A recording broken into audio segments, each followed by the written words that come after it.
leur guet. Alors Cathy Bilraor, bonsoir. Bonsoir, merci d'être avec nous en direct d'Israël pour nous expliquer ce qu'est le guet, le divorce religieux juif et comment appréhender les difficultés en la matière que nous connaissons ou nous ne connaissons pas. Vous nous le direz.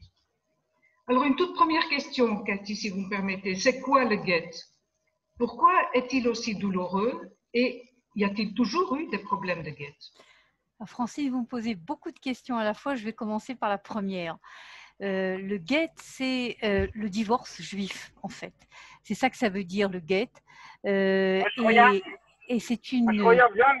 Et le divorce juif est en fait réglé, conçu à l'intérieur même de la Torah. Et là, je fais une parenthèse, pas une parenthèse, mais quelque chose de crucial.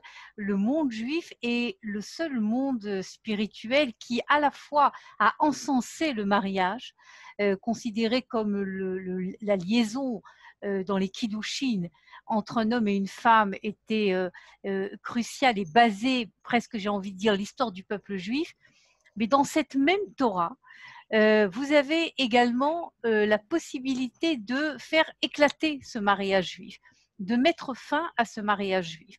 C'est-à-dire que vous avez à la fois, si vous voulez, une reconnaissance de l'importance du mariage, mais également une reconnaissance de l'erreur et tout un système, si vous voulez, d'organisation légale, halachique, qui permet justement de mettre fin à ce mariage. Et c'est inscrit dans la Torah, dans un des 5 livres de la Torah, la manière dont un homme un divorce doit se régler. Et c'est inscrit donc dans le livre de Dvarim. Voilà donc qu'est-ce que c'est le guet. Le guet, c'est le divorce juif avec énormément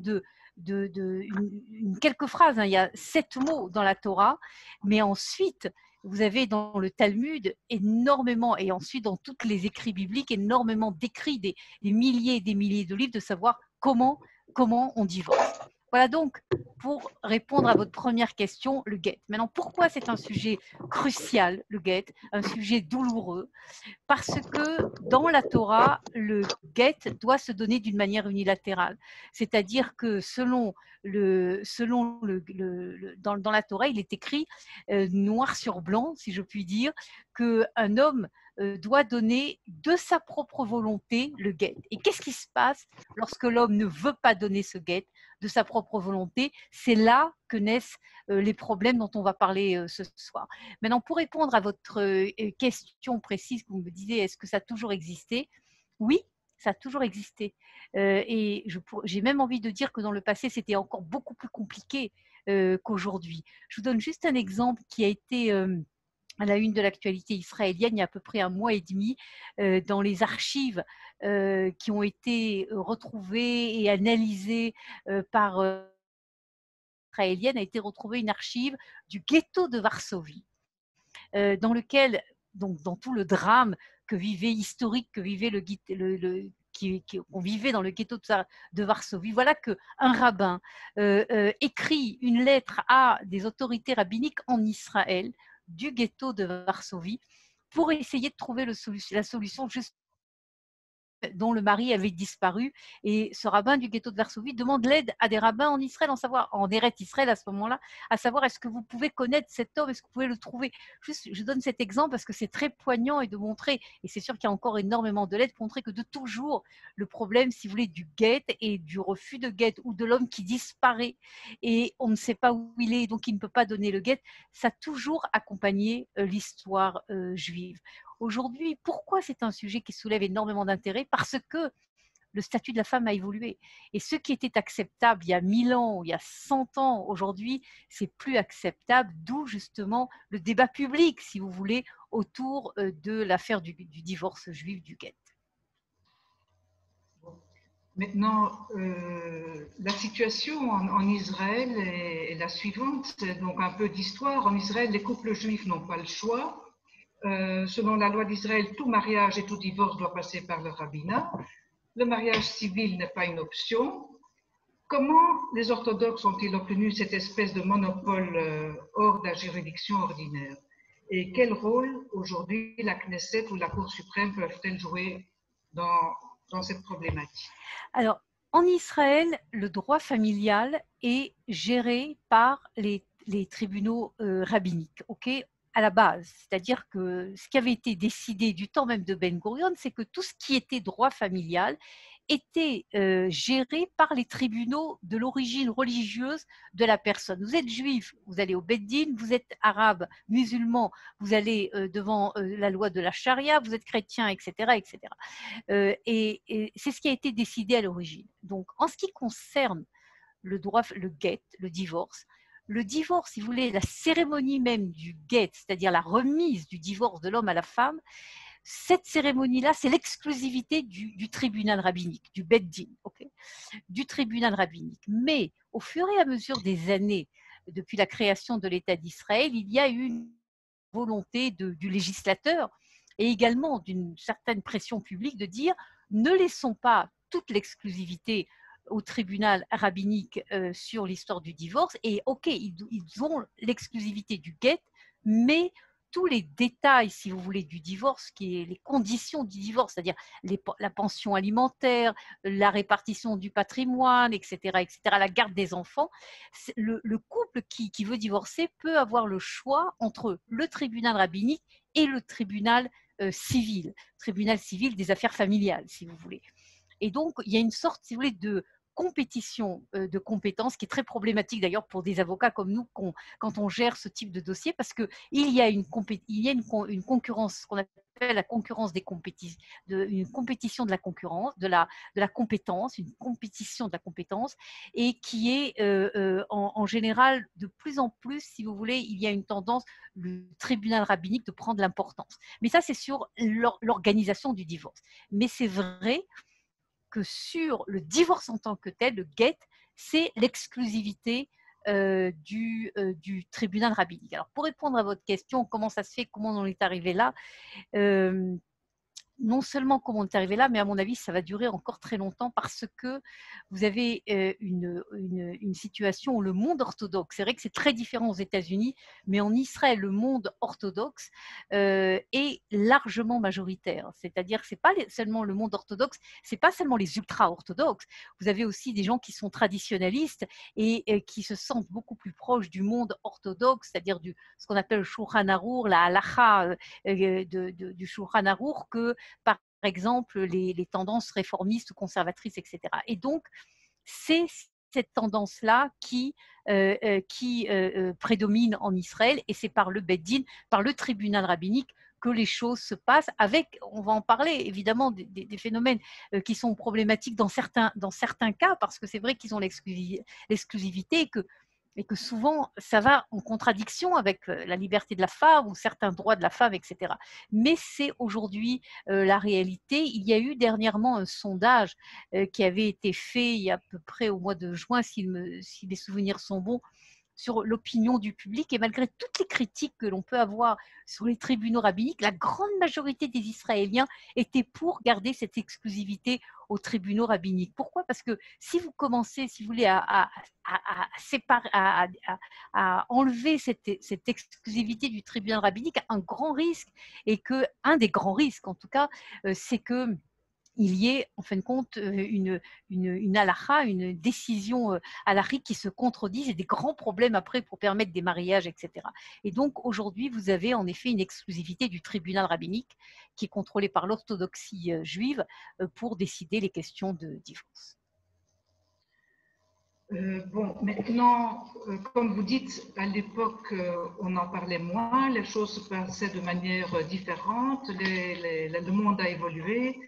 Et est-ce que, par exemple, le film Get, qui est sorti en 2014 et qui a connu un immense succès auprès du public et qui raconte le chemin de croix de Viviane Amsalem pour obtenir son Get, a fait avancer les choses, et quelle a été l'évolution dans les tentatives? Vous avez déjà un peu répondu à ça, mais je voulais quand même mentionner le film qui a rendu public quand même d'une autre manière toute la problématique. Ne pensez-vous pas? D'abord, je pense que vous avez raison de parler de ce film comme un film qui est un film charnière qui a, en tout cas auprès du grand public, hein, peut-être pas du public religieux, que ça, des publics qui s'occupent de ça, mais du grand public, ça a été un film charnière et un film avec une importance énorme. Moi, je peux vous dire qu'au moment où le film sortait, moi, finissais mes études de Tohenet Rabbinit, d'avocate rabbinique, et donc on était en stage dans des tribunaux rabbiniques, et donc j'ai vu ce qui se passait, et ce qui se passait dans les tribunaux rabbiniques, ça ressemblait beaucoup pas partout, mais ça ressemblait en grande partie à ce qu'on voit dans le film Get. Je peux vous dire que 12 ans après, la situation, elle a diamétralement changé. Je ne dis pas que la situation du film Get n'existe pas, parce qu'il y a, vous avez ci et là des dayanim, des juges rabbiniques qui peuvent également encore avoir ce type d'attitude, mais dans la grande majorité, j'ai presque envie de dire à 95% des tribunaux rabbiniques officiels en Israël, ça n'existe plus, c'est plus possible. Aujourd'hui, une femme qui veut divorcer, elle aura le beddin de son côté. Et j'ai presque envie de dire qu'aujourd'hui, les tribunaux rabbiniques sont féministes. Vous savez, entre avocats et avocats rabbiniques, on dit toujours il est beaucoup plus facile en Israël de défendre une femme que de défendre un homme. Le vrai défi, c'est de défendre un homme.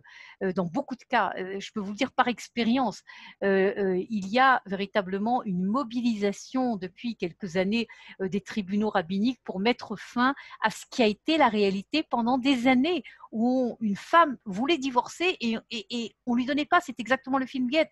Mon mari, non, il ne m'a pas trompé, non, il ne me frappe pas, non, il n'est pas violent moralement, mais je ne veux plus vivre avec lui, je ne veux plus, c'est fini. C'était impossible il y a 15 ans. Aujourd'hui, une femme vient et elle dit « je veux divorcer », le Dean sera de son côté et d'une manière ou d'une autre, le divorce sera mené tambour battant, si vous voulez, et la femme arrivera à divorcer. Ça, je parle dans des divorces classiques où il n'y a pas d'opposition de fond. On va en parler, de refus de guette de la part du mari. Mais sur ce point-là du film Guette, la grande question, et je n'ai pas vraiment de réponse, Francine, sur ça, est-ce que c'est le film qui a fait changer la situation des tribunaux rabbiniques, ou est-ce que le film est arrivé, si vous voulez, dans un contexte sociologique, politique également d'arrivée de la femme en Israël à la connaissance. Hein.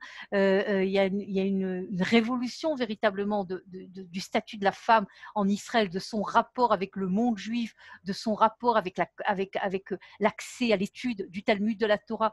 C'est pas seulement, si vous voulez, dans ce sujet du divorce, il y a eu véritablement une véritable révolution de la situation de la femme dans le monde religieux et dans le monde juif depuis quelques années, poussée par également des phénomènes de jeunes femmes qui ont commencé à étudier et accéder à des métiers qui étaient inaccessibles aux femmes pendant des années et des années.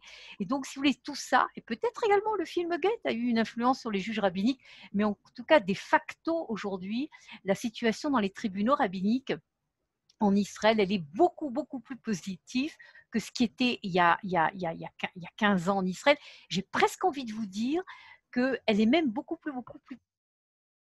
rabbinique en diaspora. Des affaires qui n'ont pas pu être, enfin souvent très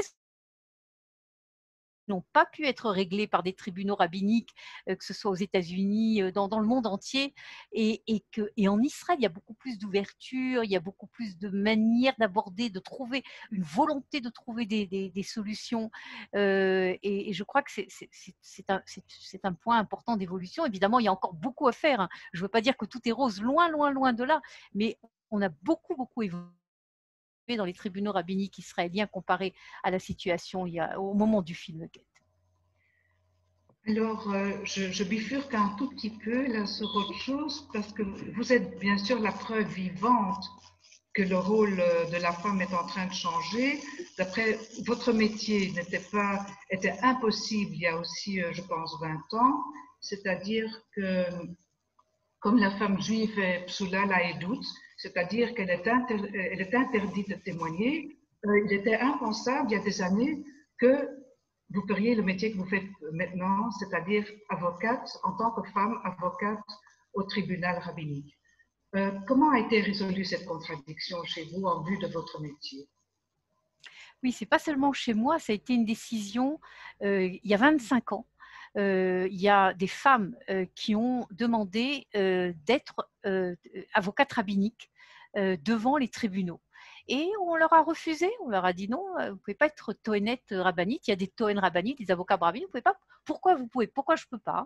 Eh bien parce que pour être Tohénet rabbinite, il faut étudier le Shulchan Arour, le Talmud, les lois halachiques, etc. Vous n'avez pas étudié. Et si j'étudie, ont-elles répondu, même si vous étudiez, ça ne peut pas être comme les hommes, etc., etc. Ok, comme toujours en Israël, à chaque fois qu'il y a un conflit, c'est arrivé à la Cour suprême d'Israël. Et le sujet a été soulevé au cours de la Cour suprême d'Israël dans des débats. Et ce qui est très intéressant, et je crois que c'est souvent dans des conflits comme ça, sur les liens entre la religion et l'État ou des problèmes religieux, à mon avis, si vous voulez, la Cour suprême, elle aurait décidé que les femmes pouvaient être Tohénet rabbinites, mais ça n'aurait pas eu véritablement d'influence. Qu'est-ce qui s'est passé?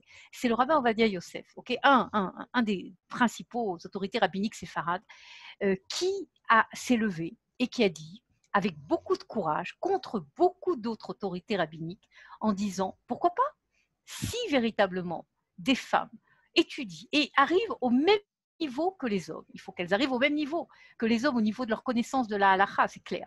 Mais si elles arrivent au même niveau, pourquoi elles ne seraient pas ne défendraient pas, au contraire, elles pourront écouter des femmes, elles pourront peut-être régler des problèmes, etc. Donc il a eu tout d'un coup une ouverture, et si vous voulez, le fait que vous avez une telle autorité rabbinique qui était véritablement l'autorité par excellence à ce moment-là, et qui a dit allons-y, alors tout d'un coup, si vous voulez, l'histoire s'est ouverte, et il y a eu une première école qui s'est ouverte d'études, donc d'études des femmes pour étudier au bout de une première promotion. Et si, je vous donne juste un exemple pour que vous compreniez de quoi on parle, si le nombre, le taux de réussite des avocats rabbiniques était environ de 40% à peu près des hommes, le taux de réussite aux examens, qui sont des examens très compliqués pour les femmes, était de 70 et même est monté certaines années à 80%. Ce qui était passionnant. Vous dites, comment c'est possible? Moi, je peux vous dire, moi, quand j'ai commencé à étudier, je connaissais rien, enfin, je connaissais rien, je connaissais des choses, mais c'était vraiment un monde complètement, c'est presque comme si on étudiait le chinois, parce que le Talmud, la femme n'a jamais étudié à l'école le Talmud, et ni le Shulchan Arour, évidemment. Et en fin de compte, la preuve c'est qu'il y a maintenant, je crois, presque 350 femmes qui sont diplômées, 350-400 femmes à peu près. Toutes ne travaillent pas véritablement dans ce domaine, mais c'est quand même un nombre important de femmes qui ont étudié et qui sont arrivés au niveau équivalent des hommes, au niveau des Tohen Rabbani. Et c'est vrai que c'est une véritable révolution. Et je peux vous dire d'ailleurs que les Tohenet Rabbanites, donc les avocates féminines rabbiniques, qui travaillent dans les tribunaux rabbiniques sont considérés, je ne peux pas parler de moi, mais disons de toutes mes collègues, etc., comme parmi les meilleurs avocats en Israël au niveau du droit familial. C'est-à-dire qu'on les considère comme très redoutables, beaucoup plus que le monde masculin. C'est pour vous dire la révolution à laquelle on est arrivé. Vive les femmes. Bon. Mais je vais vous dire, en dehors de ce succès, si vous voulez, ce succès, je vais vous raconter juste une anecdote parce que je pense que c'est important au niveau de ce succès à la RIC. Hein, il y a eu également, si vous voulez, une importance, et je pense que le rabbin Ovadia Yosef, il avait compris ça, que c'est un monde, le droit familial, où quand même 50%, ça regarde la femme. Il faut qu'il y ait des femmes qui soient dans l'histoire. Je vous donne un exemple. Il fallait, comme je vous l'ai raconté, c'était d'ailleurs le cas du film Get, il fallait toujours trouver des raisons de divorce. Encore aujourd'hui d'ailleurs, il faut trouver des raisons de divorce, mais aujourd'hui c'est beaucoup plus facile. Et il y a à peu près 20 ans, donc 5 ans après le début, et il y a une femme qui est venue et qui a dit pourquoi elle veut divorcer. Elle veut divorcer par violence morale. Alors les Dayalim, ils ont dit mais ça existe pas, il n'y a pas de raison, on ne peut pas divorcer pour violence morale. Il y a 20 ans, je vous parlais. Qu'est-ce qu'elle a fait, cette Tohénet rabbinite, une des premières qui a été diplômée? Elle a tout simplement pris le Shulchan Arour, qui est le code, le code de législation juive, et elle a ouvert devant les Dayanim, devant les juges rabbiniques, le Shulchan Arour. Seulement, chacun, vous savez, dans la Torah, peut lire ce qu'il a envie de lire. Lire Shulchan Arour, c'est lire ce qu'elle a envie de lire. Et elle a trouvé dans le Shulchan Arour un texte qui pouvait justifier le divorce pour violence morale. Alors, ce texte, il a toujours existé depuis plus de 500 ans, mais il fallait qu'une femme devienne avocate rabbinique pour qu'elle trouve, justement, qu'elle comprenne que pour une femme, la violence morale, c'est parfois même pire que la violence physique. et que c'est une raison de morale. Et c'est une femme qui a trouvé, et depuis d'ailleurs, ça fait jurisprudence. Et lorsque vous venez devant un tribunal en Israël et que vous dites violence morale, immédiatement, il n'y a aucun problème, c'est reconnu. Et la femme n'a même pas vraiment besoin de se justifier en profondeur pour obtenir son divorce. Bien. Femmes qui sont enchaînées à leur mari, à leur mariage, c'est une agouna, des agounotes. Alors, on a beaucoup parlé des femmes,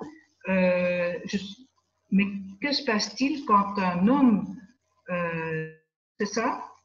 Agoun, on dit oui, c'est pas exactement un terme halachique, mais aujourd'hui c'est utilisé comme ça. Donc, si j'ai bien compris, le mot même vient de Ogen, qui est un ancre, comme un ancre de bateau, et de là est dérivé le mot aguna ou agoun. Exactement, exactement. Ancré au mariage. Bon, alors je comprends, vous défendez très très bien les femmes et vous arrivez à vos fins et voilà. Mais que se passe-t-il quand un homme est dans ce problème? Est-ce qu'il s'adresse à vous? Est-ce que c'est plus facile pour lui de s'adresser à vous? Comment fait-il? Ou va-t-il plutôt vers un homme? C'est-à-dire dans le cas où la femme ne veut pas apparaître au moment du guet. Donc l'homme. Expliquez-nous un peu cette situation-là parce qu'elle est assez. Je suppose que ça existe aussi. Oui, ça existe beaucoup, Francine, vous avez raison. Mais d'abord, il faut faire un rappel halachique et historique pour comprendre pourquoi il y a des hommes agoun. Parce que vous vous demandez pourquoi. Dans la Torah, il y a écrit que c'est l'homme qui doit donner le guet à sa femme. C'est ce qui est écrit dans le Deutéronome. Il n'y a pas écrit que la femme doit recevoir le guet dans la Torah. Il y a écrit que l'homme doit donner le guet. Et donc, la femme est agouna. La femme ne peut pas, si vous voulez, se remarier si l'homme ne veut pas lui donner le guet. D'où vient le problème de l'homme également qui peut se retrouver dans une situation identique? C'est qu'il y a à peu près 1000 ans, un millier d'années, vous avez une grande autorité rabbinique qui a été d'ailleurs un des premiers législateurs ashkénazes, du monde ashkénaze. Il y a un millier d'années, c'était le début, si vous voulez, du monde de la halacha ashkénaze. Rabbeinu Gershom Maor Lagola, certains de ceux qui sont avec nous ont certainement entendu parler de lui, qui était vraiment un des grands sages de l'époque, du monde ashkénaze, et qui a fait deux changements cruciaux dans tout ce qui est le droit de l'homme et de la femme. Il a dit d'abord, on ne peut plus se marier avec deux femmes, parce que jusqu'à présent, on pouvait se marier avec deux femmes. Ça a été sa première décision, c'est-à-dire qu'un homme ne peut pas avoir deux femmes. Jusqu'à présent, jusqu'à il y a 1000 ans, c'était très, je ne dis pas très courant, mais c'était courant, notamment dans le monde séfarade, mais également dans le monde ashkénaze, vous aviez des mariages, de la bigamie. Ça a été la première décision. Mais sur votre question, sa deuxième décision a été de dire on ne peut plus répudier une femme unilatéralement. C'est pas que l'homme il peut venir jeter le guet à la femme et puis ça y est, c'est fini. Non, la femme, pour que le guet soit valable et que l'homme soit divorcé, que la femme soit divorcée, l'homme il doit donner le guet de sa propre volonté, c'est vrai, mais la femme, elle doit recevoir le guet de sa propre volonté et des mains de son mari. Parfois, c'est des mains d'un émissaire, mais ça revient au même. Elle doit en d'autres termes, accepter de recevoir le guet. Et ça, c'est véritablement, dans l'histoire du droit familial juif, ça a été une véritable révolution. D'ailleurs, ça a mis beaucoup de temps à rentrer dans les mœurs, notamment dans le monde séfarade, ça a mis des années et des années, et même il y a 200 ans encore, on a entendu des histoires où c'était pas toujours respecté. Mais en tout cas, aujourd'hui, si vous voulez, c'est la halacha, c'est-à-dire qu'un homme doit donner le guet de sa propre volonté, mais la femme, elle doit recevoir le guet. Alors vient le problème. Qu'est-ce qui se passe, comme vous me demandez, si la femme ne veut pas recevoir le guet? Et là, on se trouve dans une situation ce qu'on appelle un homme agoun, mais je dis tout de suite, ça n'existe pas du tout en halakha, c'est uniquement une utilisation moderne que l'on a fait ces quelques dernières années de dire un homme agoun. Maintenant, première chose, est-ce que c'est un phénomène qui est important? Oui, qui est très important même. C'est-à-dire que c'est vrai qu'on en parle beaucoup moins. Pourquoi? Parce que la situation d'un homme à qui la femme refuse est beaucoup moins grave. Il peut continuer sa vie. Peut-être qu'il ne pourra pas se remarier, mais il pourra avoir des enfants qui seront totalement légaux, alors que la femme, si elle se remarie et si elle a un enfant en dehors sans avoir le guet, les gosses sont des mamzerim, des enfants Eh ben, illégitimes. justement, On va en parler, mais si vous voulez, sur l'homme dont la femme refuse de donner le guet, c'est malheureusement un phénomène d'abord qui existe beaucoup en diaspora. Okay, on le sait pas toujours, mais ça existe beaucoup. Des femmes qui laissent traîner parce que, comme de la même manière que l'homme utilise le guet comme moyen de chantage, vous avez des femmes qui font la même chose pour avoir plus d'intérêt dans le divorce civil. Alors elles refusent d'avoir le guet et on a beaucoup d'hommes dans notre équipe. On a des hommes, beaucoup d'hommes même, qui s'adressent à nous parce que leur femme ne veut pas recevoir le guet. Également en Israël, il y a ce problème qui existe et comme je dis toujours, le phénomène, c'est vrai qu'il est moins grave en conséquence, mais il est totalement aussi grave, si vous voulez, dans ce que je considère une violation de la halakha, parce que le guet